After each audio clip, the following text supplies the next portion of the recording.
today. Any quick reflections from yesterday?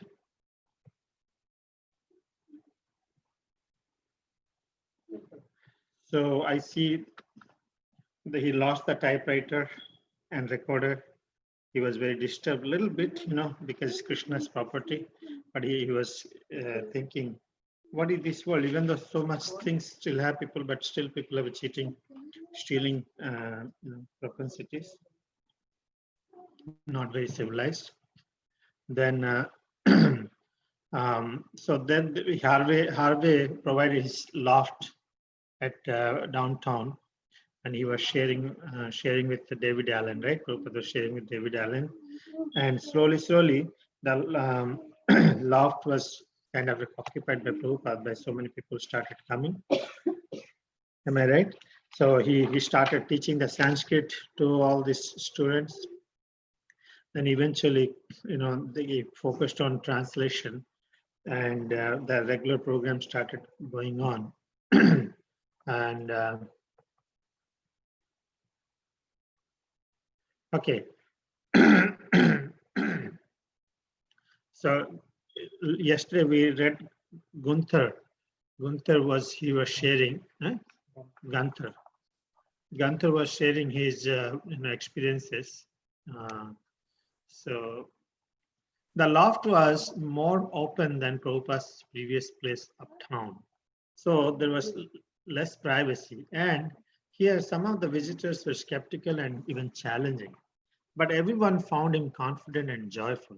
He seemed to have far-reaching plan, and he had dedication. He knew what he wanted to do and was single-handedly carrying it out. You remember what his age, right? By now? Almost 70 now. It is not one man's job, he had said, but he went, because November means he's already 70, right? Because he's born in Janmashtami. No, November he disappeared. Okay, it is not one man's job, he had said, but he went on doing all he could, depending on Krishna for results. David was beginning to help, and more people were coming by to visit him. Almost all of Prabhupada's bowery friends were musicians or friends of musicians. They were into music, drugs, human, and spiritual meditation. What a great combination. Spiritual meditation. Because Prabhupada's presentation of Hare Krishna mantra was both musical and meditative, they are automatically interested. Prabhupada stressed that all the Vedic mantras or hymns were sung. In fact, the words Bhagavad Gita meant the song of God. But the words of the Vedic hymns were incarnations of God in the form of transcendental sound. The musical accompaniment of hand cymbals, drums, and harmonium was just that, an accompaniment, and had no spiritual purpose independent of the chanting of the name of God. Prabhupada allowed any instrument to be used as long as it did not detract from the chanting. I think we read that portion yesterday, right? So Carol is sharing. It was a very interracial music-oriented scene. There were a few professional musicians and a lot of people who enjoyed playing or just listening. Some people were painting in some of the lofts, and that's basically what was going on. We had memorable kirtans. One time there was a beautiful ceremony. Some of us went over early to prepare for it.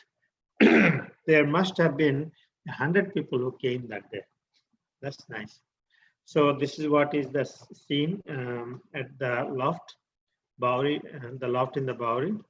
And Prabhupada is stressing that the transcendental vibration, the Sanskrit is song of God. And it is accompanied by the instruments. Instruments themselves has no value if the Lord's holy name is not chanted. So it's a big lesson for all of us, right? Even in mode of goodness, sometimes instrument, it has no value much. So Carol is sharing the one incident that there's some ceremony, he doesn't say what ceremony it was. But a lot of people, at least 100 people, came and participated. That's really great. Okay. For the Bowery crowd, sound was spirit and spirit was sound, in a merging of music and meditation. But for Prabhupada, music without the name of God wasn't meditation. It was sense gratification, at most a kind of stylized impersonal meditation. But he was glad to see the musicians coming to play along in his kirtans, to hear him, and to chant responsively. Some, having stayed up all night playing somewhere on their instruments, would come by in the morning and sing with Swami. He did not dissuade them from their focus on sound. Rather, he gave them sound. In the Vedas, sound is said to be the first element of material creation. The source of sound is God, and God is eternally a person. Prabhupada's emphasis was on getting people to chant God's personal, transcendental name. Whether they took it as jazz, folk music, rock, or Indian meditation made no difference, as long as they began to chant Hare Krishna. Carol. Whenever he had the chanting, the people were fairly in awe of the Swami. On the Bowery, a kind of transcendence came out of the ringing of the cymbals. He used the harmonium and many played hand cymbals. Sometimes he played the drum. In the very beginning, he stressed the importance of sound and the realization of Godhead through sound. Transcendence through sound. That was, I suppose, the attraction that these musicians found in him. The emphasis on sound as a means to attain transcendence and the Godhead. But he wanted a serious thing. He was interested in discipleship.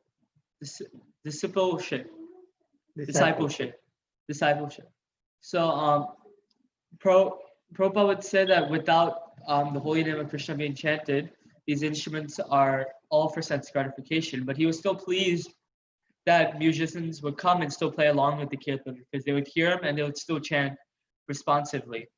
And instead of telling them what to play, he would just give them the sound, meaning he would give them the mantra and he would let them play towards their own with their own instruments. And Prabhupada said that whether it was jazz, folk music, rock, or any type of music, if as long as Krishna's name was being chanted, there would be no difference. And Carol would said that how whenever he was chanting, everyone would be so awestruck of how Swami was singing because it was kind of a transcendence coming from the cymbals. And he also used to play the harmonium and also the drum. And in the beginning, he stressed the importance of sound and the realization of God through sound. And through this music, the musicians found attraction to it. One serious newcomer was Michael Grant. Newcomer was Michael Grant. Mike was 24. His father, who was Jewish, owned a record shop in Portland, Oregon, where Mike grew up. After studying music at Portland, Reed College, and at San Francisco State, Mike, who played the piano and many other instruments, moved to New York City, along with his girlfriend, hoping to get into music professionally. But he quickly became disenchanted with the commercial music scene. Playing in nightclubs and pandering to commercial demand seemed particularly unappealing. In New York, he joined the Musicians Union and worked as a musical arranger and as an agent for several local groups. Mike lived on the Bowery in an AIR loft on Grand Street. It was a large loft where musicians often congregated for jam sessions. But as he turned more and more to serious composing, he found himself retiring from the social side of the music scene. His interest ran more to the spiritual, quasi-spiritual, and mystical books he had been reading. He had encountered several swamis, yogis, and self-styled spiritualists in the city and had taken by Hatha Yoga. From his first meeting with the Swami, Mike was interested and quite open. As he was with all religious persons, he thought all genuinely religious people were good, although he did not care to identify with any particular group. Haribol. So here is what the manifesting the real the gem in Prabhupada's movement. Did I say anyone can guess what is the name? Who is he? Huh? Michael Grant. Mukunda Goswami Maharaj. Yes, very nice. Mukunda Goswami Maharaj is one. So finally, he looks like he is very spiritual, very spiritual Jewish, and he had a taste for music. His father had also had on record shop, but his deep interest in music was there, and somehow he got connected. Who first saw? Was it Robert? Who first saw actually? I forgot. I don't know. It's not David's last time. Anyway, he lived in the air loft on Grand Street, and but he turned more and more serious composing. He found himself retiring from the social side of seeing his interest in spiritual life. And he had encountered many yogis and swamis, but I don't know what are the different swamis he is associated with. So he likes, but he was not associated with any particular group. So we will hear more in details later. Nipa, can you read? Yes, Prabhu. Mike, there was a little bit of familiarity because I had seen other Swami. The way he was dressed, the way he looked, older and swarthy, weren't new to me. But at the same time, there was an element of novelty. I was very curious. I didn't hear him talk when I first came in. He was just chanting. But mainly, I was waiting to hear what he was going to say. I had already heard people chant before. I thought, why else would he put himself in such a place without any comforts unless the message he's trying to get across is more important than his own comfort? I think the thing that struck me the most was the poverty that was all around him. This was curious because the places that I had been before and had been just the opposite, very opulent. There was a Vedanta center in Upper Manhattan and others. They were filled with staid, older men with their leather chairs and pipe tobacco. What that kind of environment. But this was real poverty. The whole thing was curious. The Swami looked very refined, which was also curious that he was in this place. When he talked, I immediately saw that he was a scholar and that he spoke with great conviction. Some statements he made were very daring. He was talking about God, and this was all new to hear someone talk about God. I always wanted to hear someone I could respect talk about God. I always liked to hear religious speakers, but I measured them very carefully. When he spoke, I began to think, well, here is someone talking about God who may really have some realization of God. He was the first one I had come across who might be a person of God who could feel really deeply. So here, Mike describes about the familiarity he had with other Swamis and the way they were dressed.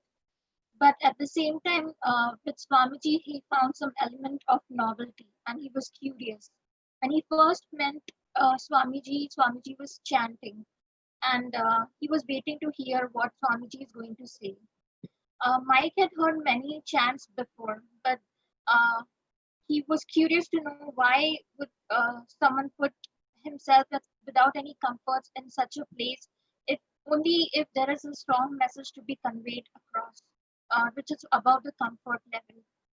And the main thing that also grew his curiosity was the poverty that surrounded Swamiji. This was really he compared it to other uh, places where there were opulent people, but here with Swamiji it was different. Um, the other people which were he compared were with their leather chairs and pipe tobacco and a different kind of environment. But here with Swamiji, it was real poverty. Swamiji was very refined for him, and when he spoke, he could see that it's a scholar with a great conviction who's speaking. Some of the statements Swamiji made were very daring, and this was all new, and it was new for him. And he always wanted to hear someone whom he can respect about talking to God, about talking of God. And he has heard many religious speakers, but he measures very carefully. So when Swamiji spoke, he began to think.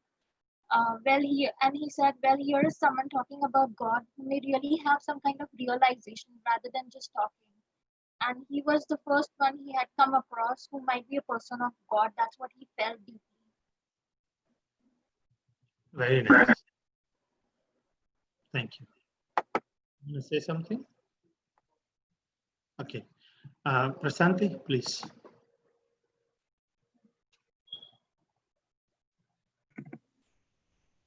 Prabhupada is lecturing. Sri Krishna is just trying to place Arjuna on the platform of working in pure consciousness. We have already discussed for so many days that we are not this dull body, but we are consciousness. Somehow or other, we are in contact with matter, therefore our freedom is checked. Attendance is better now than it had been uptown. The loft offers a larger space, in fact. The platform where Prabhupada sits nearly equals the area of his entire office cubicle on 72nd Street. The, the dingy loft with its unpainted rafters is more like an old warehouse than a temple. The members of his audience, most of them musicians, have come to meditate. I'm sorry for that. Yeah.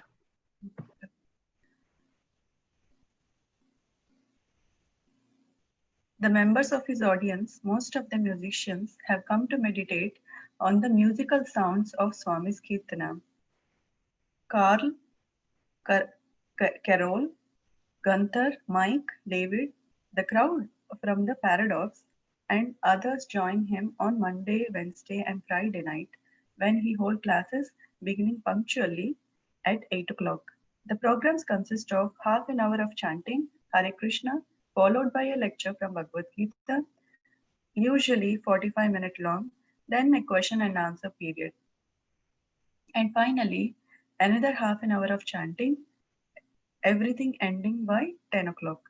The Kirtana had just ended and Swamiji is speaking. As spiritual beings, we are free to act, free to have anything. Pure, no contamination, no disease, no birth, no death, no old age. And besides that, we have got many other qualifications in our spiritual life.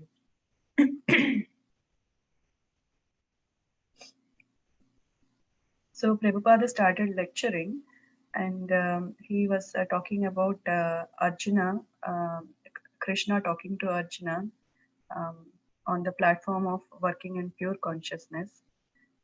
He explains that they have already described this so many days back, and that when we come in contact with matter, our freedom is checked. The attendance now is more when compared to the place he was staying before in Uptown, and this space is very big. The dais itself covers the area of the office he was using before in 72nd Street. And most of them are musicians, and they like the kirtana very much, and they like to meditate on the musical sounds. So there was a group, a crowd from Paradox, Carl, Carol, Gunther, Mike, and David, and also some more people join on Monday, Wednesday, and Friday nights. And the lecture starts punctually at 8 o'clock. At first, it starts with chanting of Hare Krishna, and then Bhagavad Gita lecture for 45 minutes, and then it ends with chanting half an hour again. So everything starts at 8 o'clock, ends by 10 o'clock. And After the Kirtana ended, Swamiji spoke about the spiritual beings, that there is no contamination, no death, no birth, no disease, and they have many other qualifications in spiritual life, and they are free to do anything.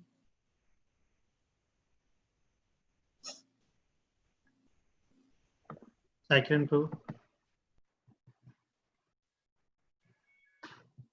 When he speaks, he is pure spiritual form. The Vedic scriptures say that a sadhu, a saint, is not seen but heard. If the people in the audience want to know Swamiji, they will have to hear him. He is no longer simply the old Indian immigrant who lives on the other side of the partition of this loft, hanging his clothes to dry, barely getting his meals. But now he is speaking as the emissary of Lord Krishna beyond time and space, and hundreds of spiritual masters in the chain of disciplic succession are speaking through him. He has entered amid New York's bohemians in 1966, saying that 1966 is temporary and illusory, that he is eternal and they are eternal. This was the meaning of the Kirtan, and now he is explaining it philosophically, advocating a total change in consciousness. Yet knowing that they can't take it all, he urges them to take whatever they can. You will be glad to hear that this process of spiritual realization, once begun, guarantees one to have his next life as a human being. Once Karma Yoga is begun, it will continue. It doesn't matter even if one fails to complete the course, still he is not loser. He is not loser. Now, if someone begins this yoga of self-realization, but unfortunately cannot prosecute this task in a nice way, if he falls down from the path, still there is encouragement that you are not a loser. You will be given a chance next life. And the next life is not ordinary next life. And for one who is successful, oh, what to speak of him? The successful goes back to Godhead. So we are holding this class, and although you have multifarious duties, you come here thrice a week and try to understand. And this will not go in vain. Even if you stop coming here, that impression will never go. I tell you, the impression will never go. If you do some practical work, that is very, very nice. But even if you do not do any practical work, simply if you give your submissive oral reception and understand what is the nature of God, if you simply hear and have an idea even, then you will be free from this material bondage. So here, Prabhupada basically explains about that sadhu is not something that can be seen, but something can be heard. And that's how all the audience in the who come for the kirtan and lectures, they have to hear him. And he's speaking about Lord Krishna, and also giving the message that everything happening in 1966 is all temporary and illusion, but everyone, the soul is eternal, and everyone is eternal, the jivas. And that is the meaning of the kirtan. And he also requests them to take this process of spiritual realization, because even though if they start now and they do not complete it, if they continue it next, it will continue birth after birth, from where they left off in this current birth. So then basically, and if you are successful in this path, they go back to Godhead. So he tells the people who gather there to take this seriously, and do whatever they can. Even though if they cannot work, like do any service, he asks them to just come and hear, just have an oral reception and understand what is God. And if they do this, they will be freed from the material bondage.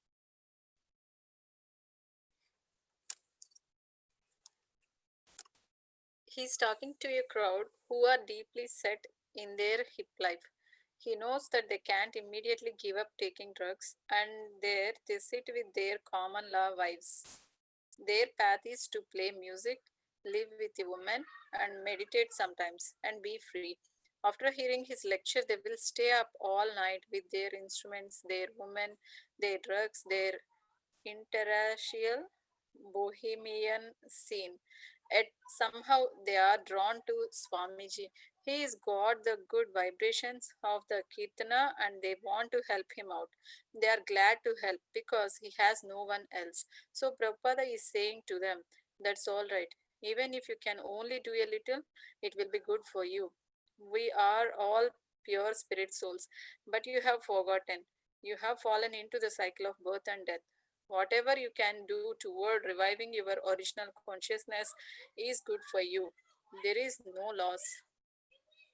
The Swami's main stress is on what the calls dovetailing your consciousness with the supreme consciousness.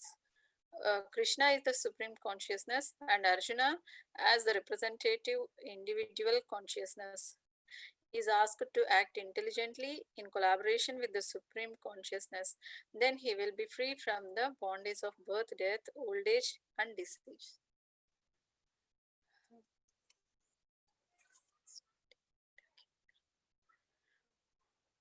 He's giving lectures to them who are taking their drugs and living with a woman and playing musical instruments. They don't know anything, but after hearing his lectures, they all stay up all night with women, drugs, instruments, everything. But they think they could help him as he is alone. Prabhupada said, whatever little help you can do, it is good for them, good for you. That means good for them only. He said, we are all pure spirits, but we forgot our identity. That's why we fall into the cycle of birth and death.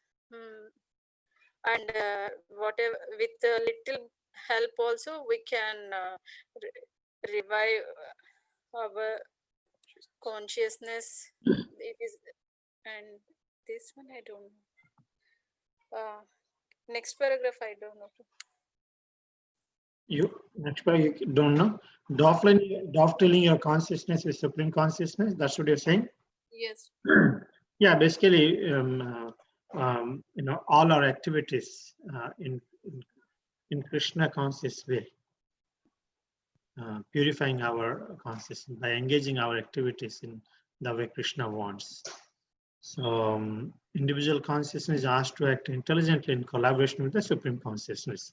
If you work according to your own way, it is not aligned with what Krishna's consciousness. So our activities must be in sync with the supreme consciousness. Whatever activities we do, if we have to see if Krishna is pleased. That's called spiritual consciousness, supreme consciousness. So then he'll be free from bondage of birth, death, old age, and disease. Okay. Brajespu, you can read.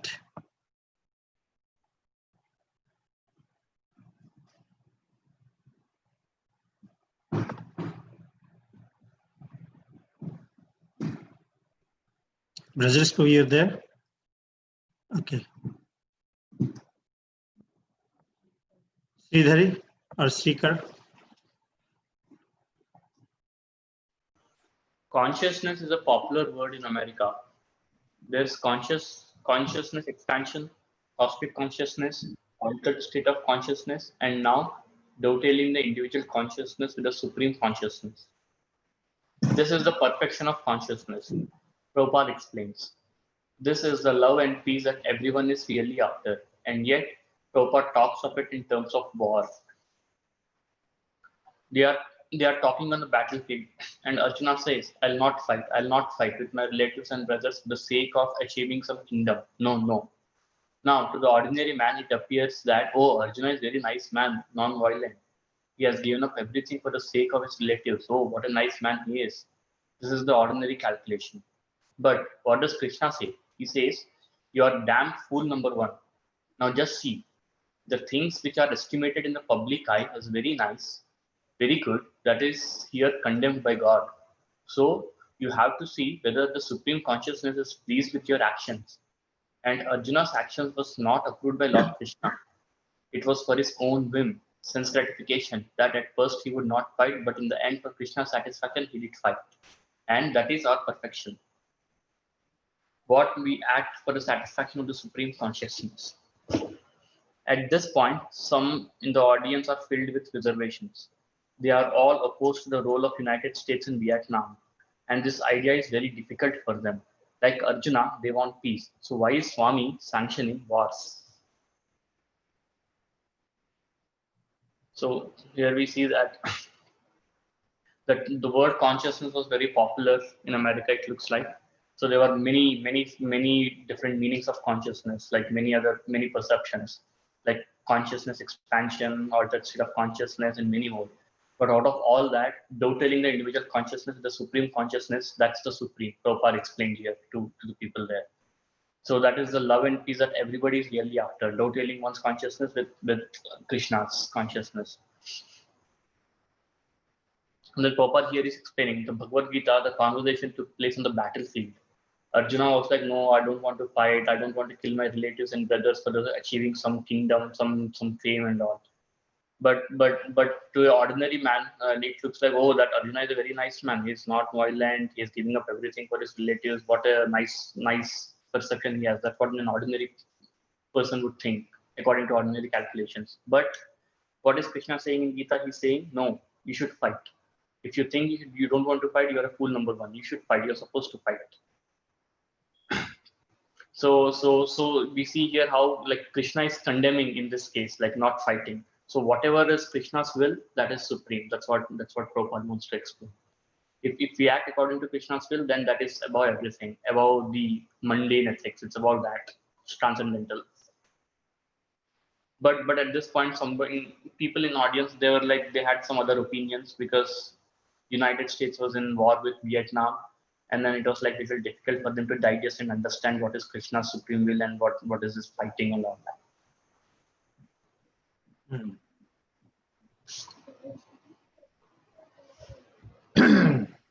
He explains, yes, Arjuna's idea not to fight is good, but then Krishna, the Supreme Consciousness, instructs him to fight anyway. Therefore, Arjuna's fighting is above mundane ethics. It is absolute. If we follow Arjuna, give up good and bad, and act for Krishna, not for our sense gratification, then that is perfect, because Krishna is the Supreme Consciousness. To some in his audience, although his answer seems philosophically sound, it's not quite what they want to hear.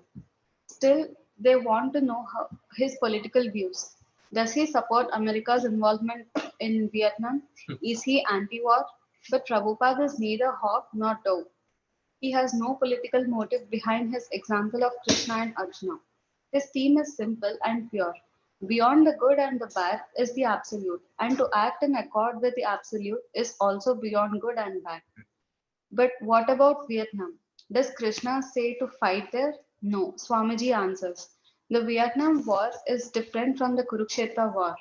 In the Battle of Kurukshetra, Krishna was personally present, asking Arjuna to fight. Vietnam is different. Okay. Yeah, go ahead. But his audience has yet another objection. If he's not addressing the Vietnamese war, then why not? After all, this is 1966. If he isn't talking about the war, then what is his relevancy? The Swami replies that his message is actually the most urgent and relevant. The Vietnamese war was an inevitable karmic reaction. It was one symptom, not the whole problem. And only this philosophy, surrender to the Supreme Consciousness, addresses the real problem. Prabhu, you please explain. Sorry? Can you please explain, Prabhu? Yeah. Okay. So here, Prabhupada, the explanation is given that giving an example what Arjuna did. What Arjuna did, and Arjuna did not want to fight. In front of people, saw he's nice, but no, Krishna wanted him to fight. So Arjuna's idea was to fight. Not to fight is good, but Krishna had his own supreme consciousness. Because he's the Supreme Lord, to satisfy him, his mission or his desire is the highest. That's the dharma of living entity. So here now people are interested a little bit in why he's not speaking about Vietnam War. How we are going to benefit because of that. So what we should be doing.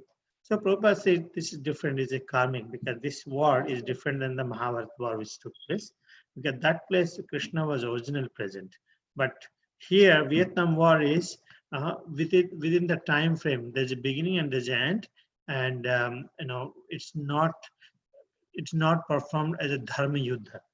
Dharma yuddha means on the religious code basis. So now they have this portion we discussed. Right? It was one symptom. Sorry.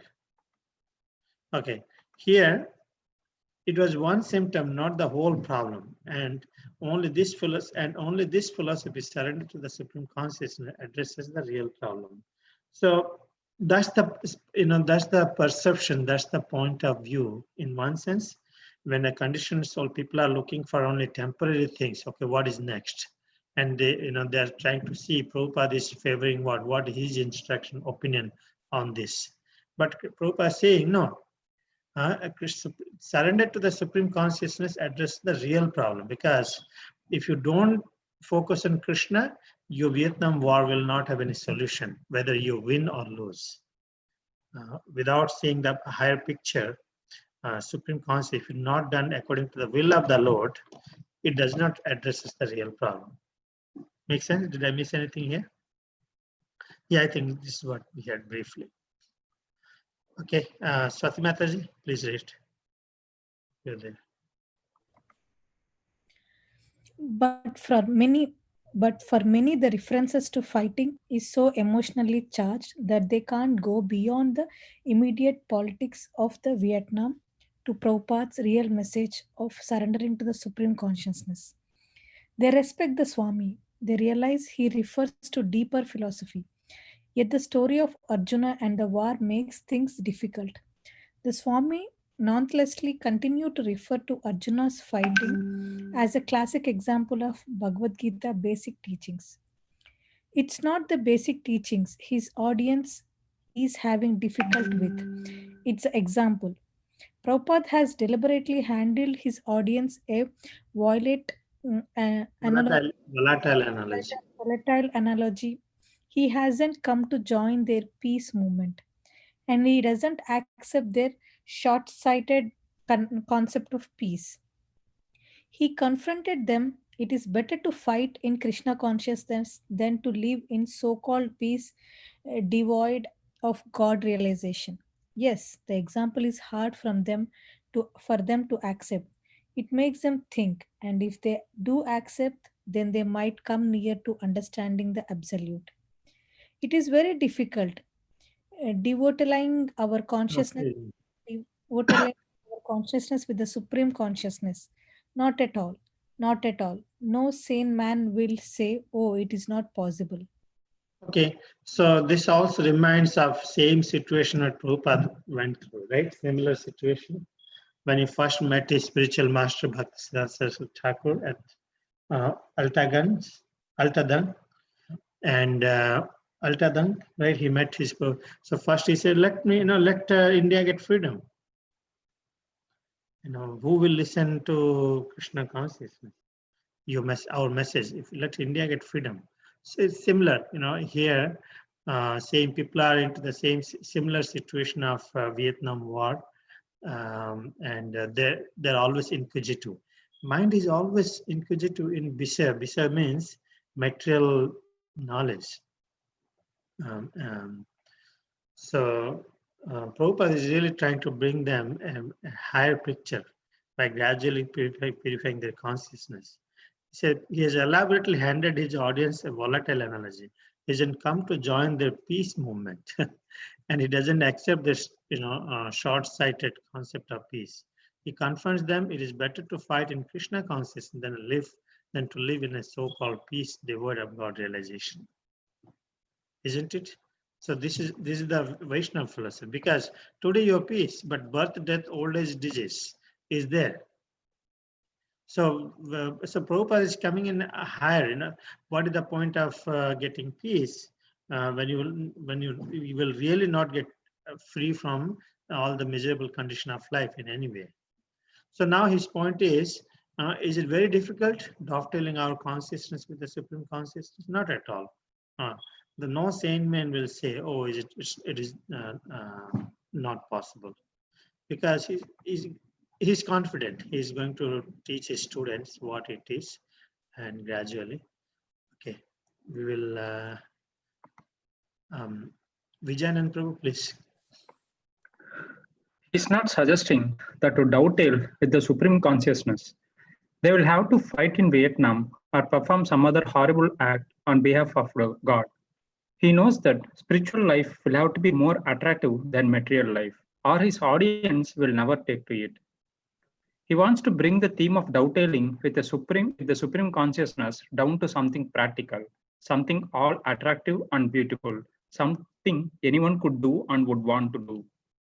He wants to encourage them by saying that they can do their own thing, but for Krishna, Arjuna, after all, was a lifetime warrior. Krishna did not ask him to give up his work, but to do it for the Supreme. So Prabhupada is asking the same of his audience, and they can begin with something as simple as offering their food to God.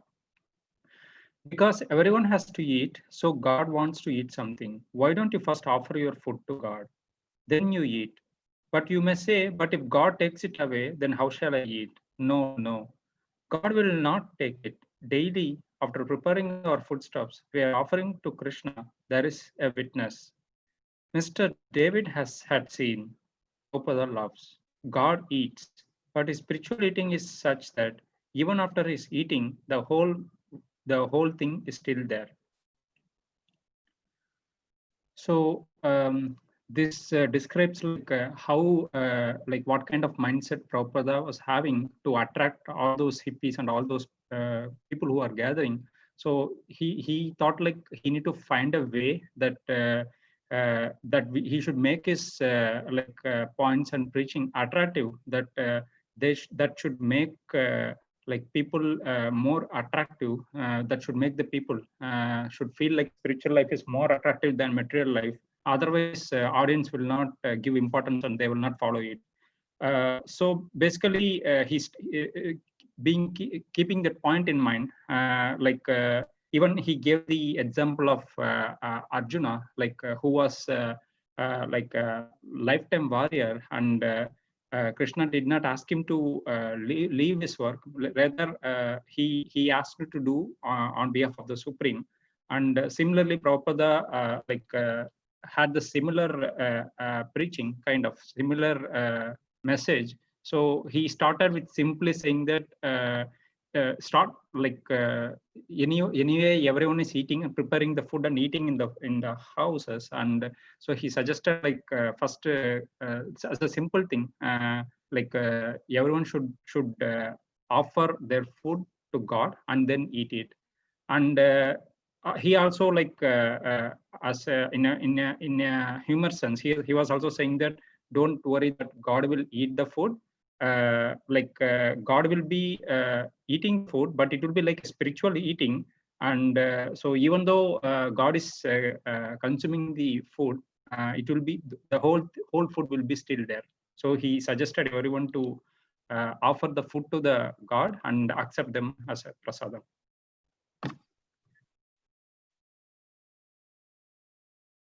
So here's the thing, and Prabhupada simplified. Okay, you cannot work for thing, it's very hard.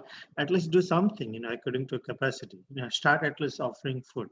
So looks like these are very, very nice observations, because this is the beginning, and Prabhupada is also encountering first time such kind of audience, trying to adjust himself. Let them be whatever they can do. Just start, at least you can offer food, and he's giving you back the same food anyway. He's not keeping. Brajespu, you're there? Can you hear? Yes, Prabhuji. Please read. Yeah. So we shall not suffer a pinch if we dovetail our desires with the Supreme Lord. We simply have to learn the art how to dovetail. Nothing has to be changed. The fighting man did not change into an artist or a musician.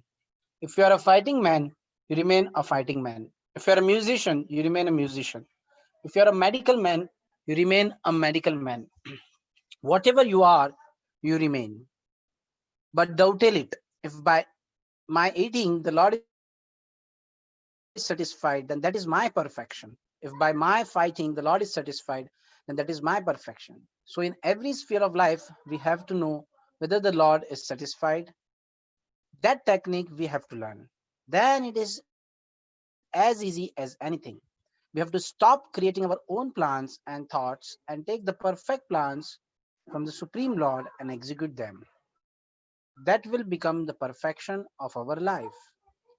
And Lord Chaitanya has made acting on the platform of consciousness very easy. Just as there are some note makers of school books, easy study. So Lord Chaitanya has recommended that you be engaged in whatever occupation, but just hear about Krishna.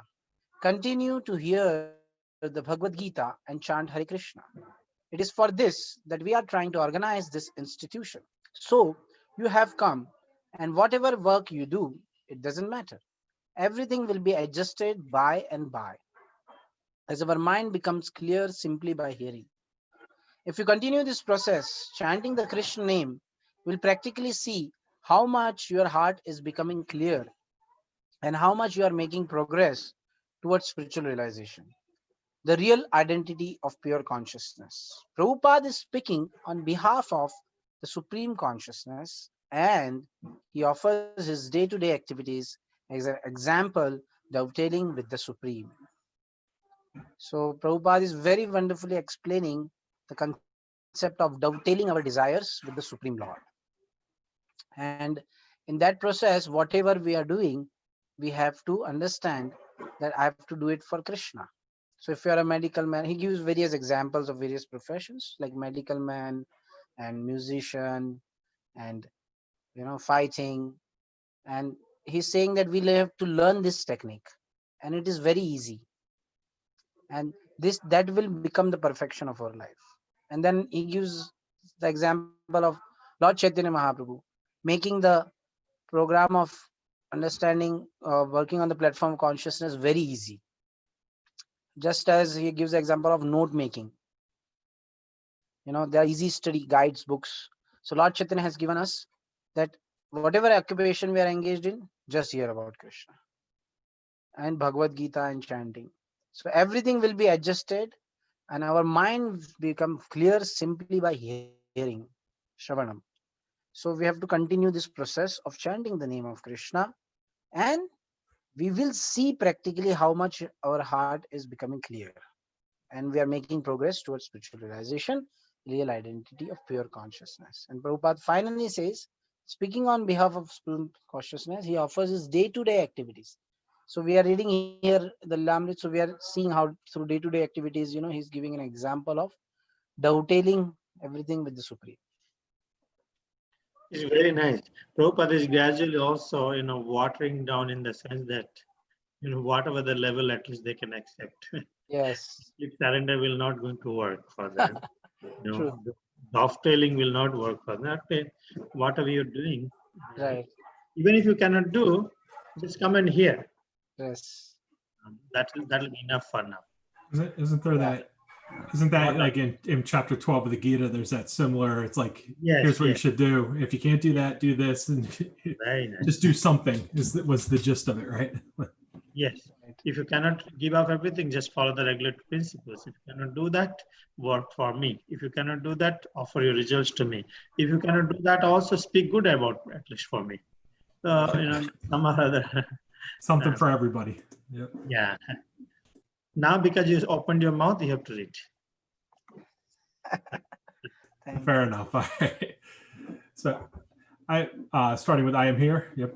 Yeah. I am here, always working at something, reading or writing, something, reading or writing, 24 hours. Simply when I feel hungry, I take some food, and simply when I feel sleepy, I go to bed. Otherwise, I don't feel fatigued. You can ask Mr. David whether or not I am doing this. Of course, the Swami's daily routine doesn't require certification from David Allen, and any of his regular visitors can see that he is transcendental. His personal life is a perfect example of dovetailing with the Supreme Consciousness. Prabhupada has always kept himself dovetailed with the Supreme. He has been perfectly dovetailed into Vrindavan also, and had no personal need or motive to come to America and live on the Bowery. It was for others' sake that he came to the Bowery, and it is for others' benefit that he is speaking tonight. His spiritual master and Lord Krishna want the conditioned soul to come out of their illusion before it is too late. Speaking vigorously, even until he becomes physically exhausted, sometimes shouting, sometimes pleading, sometimes laughing, he gives his audience as much as he feels they can take. As the emissary of Krishna in the disciplic succession, he can boldly shout that everyone should dovetail with the Supreme. He can speak as strongly as he likes for as long as they're willing to listen. He is a sadhu. The Sanskrit word means saint and one who cuts. After he repeats the same message that for thousands of years sadhus of the original Vedic culture have spoken, he is reviving the eternal spirit of the Vedic wisdom to cut the knots of ignorance and illusion. So again, just as a continuation of the previous section, right? They're just talking about how everybody can tell. They don't need to. Prabhupada doesn't need to tell them what he does. They can kind of get a gist of how his life is, and they can see clearly, his transcendental nature, and and how he doesn't need to do any of this, right? He was perfectly fine. He was perfectly fine when he was in Vrindavan, right? There was no reason for him to come to America except to save, except to spread the mission, because that was spread Krishna consciousness, because that's his mission. So he'll just continue to, speak, and sometimes he's excited and he's yelling, he's laughing, and he'll keep going. But he's good at reading his audience. It sounds like he knows when to pull back or when to push forward, and and he's just, again, it gets into how he's a sadhu and how he just is not coming up with his own stuff, but he's just relaying the message that's been told for thousands and thousands of years as part of the disciplic succession. And I didn't know that the one who cuts portion of sadhu. I hadn't heard that. And and it makes sense from other things I've read, right? Cutting the knots of ignorance and illusion, that knot that's within the heart, I guess. Yes. Thank you. It's a perfect example, right? In Prabhupada, like he's doing everything, but he's doing everything in a Krishna consciousness. He's coming here for Krishna. He's translating for him. He lived in Vrindavan for him. Everything is very beautiful example.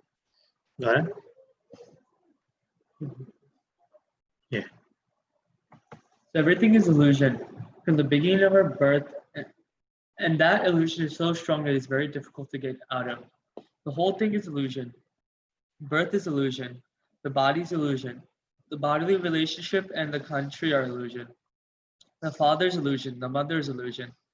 The wife is illusion. The children are illusion. Everything's illusion. And we are contacting that illusion, thinking we are very learned, advanced. We are imagining so many things, but as soon as death comes, the actual fact, then we forget everything.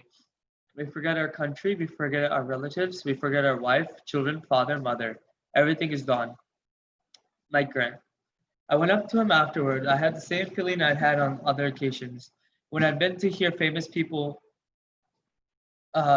in concerts, I was always interested in going by after concerts to see musicians and singers, just to meet them and see what they were like. I had a similar feeling after Swamiji spoke. So I went up and started talking, but the experience was different from the others, in that he wasn't in a hurry. He could talk to me, whereas with others, all you could do was get in a few words. They were always more interested in something else. But he was a person who was actually showing some interest in me as a person. And I was so overwhelmed that I ran out of things to say very quickly. I was surprised. Our meeting broke off on the basis of my not having anything further to say. It was just the opposite of so many other experiences, where some performer would be hurrying off to do something else. This time I was the one who could not continue. Okay. So now here, this is the difference between the Vaishnava philosophy and Mayavada philosophy. So Vaishnava philosophy is, Brahma Satya Jagan Mithya. Jagan Mithya means everything is false. No, sorry. Mayavada philosophy, Shankara philosophies, everything is false. But Vaishnava philosophies, no, everything is not false, but everything is illusion. So here the whole section is focusing on the illusion, that living entity, whatever experiencing in day and night is focused, that is illusion, because it's temporary. You don't, because it's a temporary nature, but we think it's a permanent. But with death, everything gets over, right? Um, every time I sleep, I think when I sleep, I really forget everything. Only I come to know when I wake up. Okay, here's my phone, here is my table, where is my family, everything. That's the fact. We all in the same. So death is also an example. So Mike is showing interest. He's sharing his interest that he's always curious to meet with the musicians. Everybody used to go. After hearing that after that class, Mike Grant went to see Prabhupada. Now he finds, it's good that he has experience. That's why Shastra says it's better to have your experience than you appreciate the compare between the good and bad. And that's why Shastra says learn about the science also. It teaches Bhagavatam. So he has other experiences. Now he's comparing. He says other people won't give time at all. They just speak few words. They will not give a time to question answer, right? They will just make you jugglery words they go. But here Prabhupada could spend time with him genuinely. He was showing interest in him also. So that was inspired him so much. That's what he's saying. So this time I was the only one who could not continue. Means he said that I was surprised our meeting broke off on the basis of my not having anything further to say. Because what can he say? He doesn't know. And Prabhupada has all these things. So basically he was listening. Am I understanding correctly, AJ? That's what it means. Because he has nothing to say. At this point, only thing he can ask question. But this time I was the one who could not continue. Yeah, it's essentially saying Prabhupada would have let him go all night, right? He would let him talk to him all night, and instead it was just the conversation. It was like, okay, you've answered everything I have right now. So. Thank you. Okay, Nipa, can you read?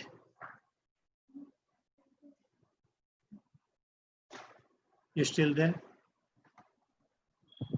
Nipa? Prasanthi, did you read? Did I give you? Yes, I read once, Prabhuji. You can read again, yeah, please.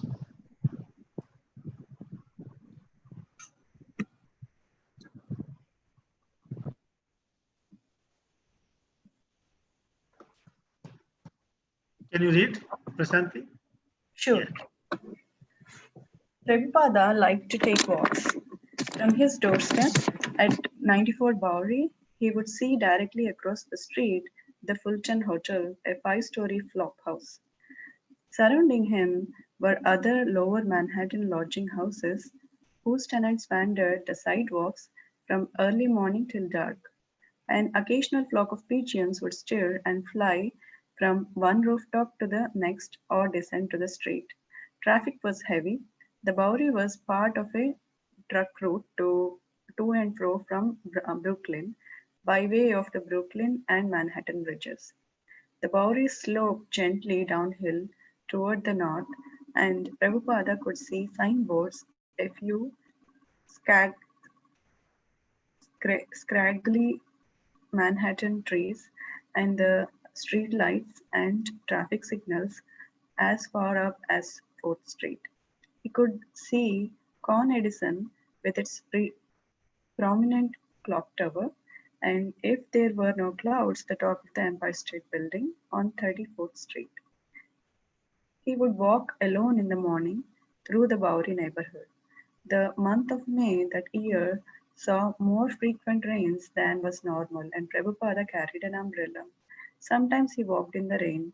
He was not always alone. Sometimes he walked with one of his new friends and talked. Sometimes he shopped. Bitter melon, dal, hing, chickpea flour, and other specialty foods common in Indian vegetarian cuisine were available in Chinatown's nearby markets. On leaving the lot, he would walk south a few steps to the corner of Bowery and Hester Street. Turning right on Hester, he would immediately be in Chinatown, where the shops, markets, and even the Manhattan Savings Bank were identified by signs lettered in Chinese. Sometimes he would walk one block further south to Canal Street with its Central Asian food market and many other street side fruit and vegetable markets. In the morning, in the early morning, the sidewalks were almost deserted, but as the shops began to open for business, the streets became crowded with local workers, shopkeepers, tourists, and aimless derelicts. The winding side streets of Chinatown were lined with hundreds of small stores and parked car lined both sides of the street. So it explains about the neighborhood. Prabhupada liked to take walks early in the morning. So it explains the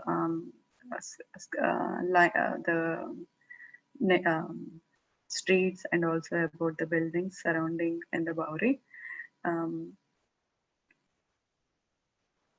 Prabhupada would go sometimes he would carry an umbrella because in May, even though it's May, it rained a lot, and he sometimes used to walk with friends, and he used to shop. He used to shop all the specialty foods common in Indian cuisine, and he used to go to Chinatown for that.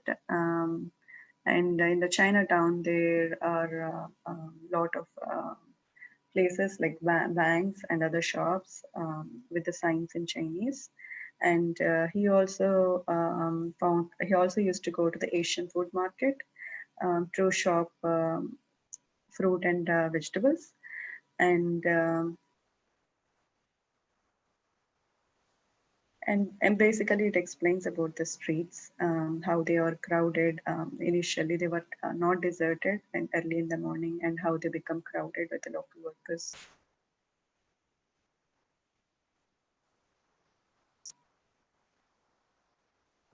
So he used to buy the groceries from Chinatown.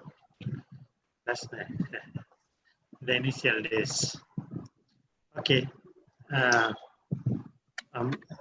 Cycling too, you can read quickly. Sure. His walks on Hester would sometimes take him into the Little Lady, which overlaps Chinatown at Mulberry Street. In this neighborhood, places like Chinese pork products and the Mi Jung Mi supermarket stood alongside Umberto's Clam House and the Puglia restaurant, advertising cappuccino alla Puglia, coffee from Puglia. His walks west of Bowery into Chinatown and Little Italy were mainly for shopping, but he also noted prospective sites for a temple. Chatham Tower on Chatham Square particularly drew his attention. Sometimes he would walk in the opposite direction as far as the East River and Brooklyn Bridge. But when a friend warned him that a sniper had been firing at strollers along the river, he stopped going there. Despite the bad neighborhood where Prabhupada lived and walked, he was rarely disturbed. Often he would find several Bowery bums asleep or unconscious at his door. He would have to step over them. Sometimes a drunk, simply out of his inability to maneuver, would bump into him, or a derelict would mutter something unintelligible or laugh at him. The more sober ones would stand and gesture courteously, ushering the Swami into or out of his door at 94 Bowery.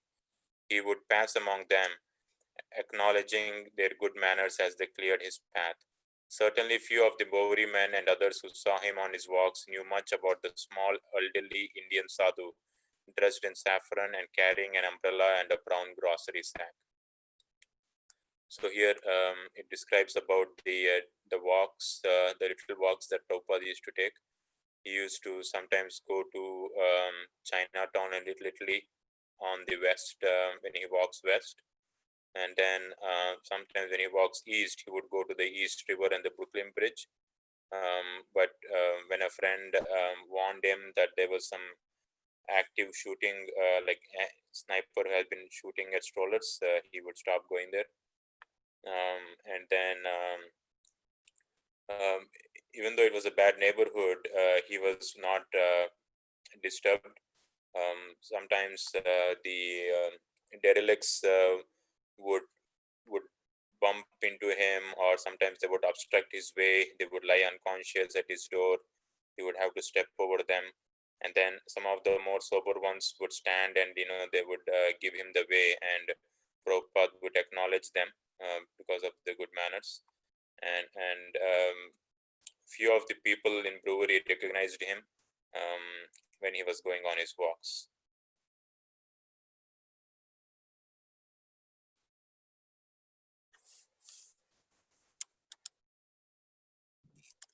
Read 3 minutes, Mataji.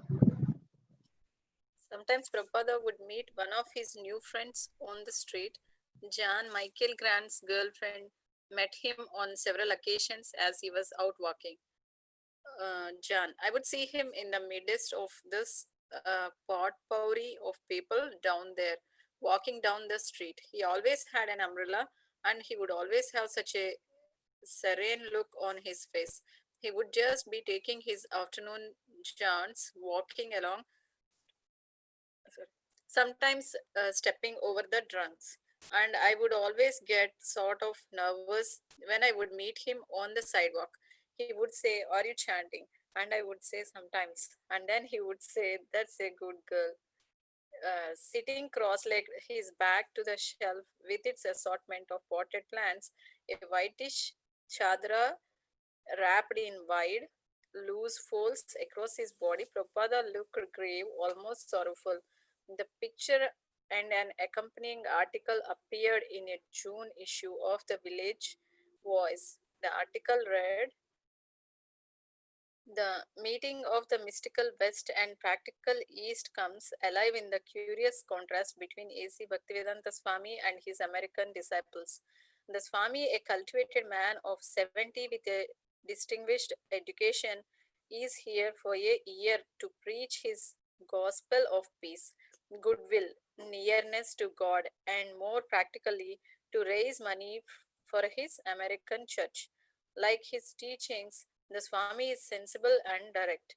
His main teaching is that mankind may come closer to God by reciting his holy name."